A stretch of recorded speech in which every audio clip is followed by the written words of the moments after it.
In a sun-kissed meadow, Ruby the rabbit peacefully nibbles clover, reveling in the gentle caress of the wind through the grass. Suddenly, the tranquility shatters as Max the Magpie bursts onto the scene with a raucous squawk, disrupting Ruby's serene moment. With a flash of iridescent feathers, Max the Magpie proudly presents his treasure. "Look at this shiny rock." Ruby the rabbit's nose twitches, her annoyance palpable as the unwelcome guest shatters her peace.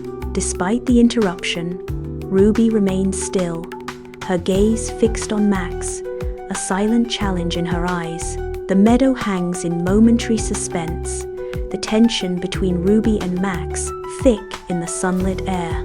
Under a sky torn by a raging storm, the wind screams, turning the forest into a maelstrom of motion. High in the storm-tossed tree, Max's nest disintegrates, scattering pieces into the gale as he clings for life. Below, the forest creatures huddle, their eyes reflecting the terror of the storm and the precariousness of Max's struggle.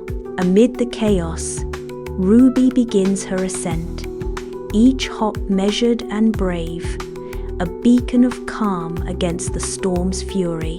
Ruby gently assists Max, ensuring his feet touch solid ground. Max, visibly shaken, looks up at Ruby, seeking answers in her eyes. "Why did you help me?" Max asks, his voice tinged with confusion and gratitude. Ruby responds with quiet strength, "Because kindness doesn't need to be loud." Max nods slowly, his expression thoughtful as he absorbs Ruby's words. The wind whispers softly, and Max listens, finally attuned to the gentle sounds of compassion.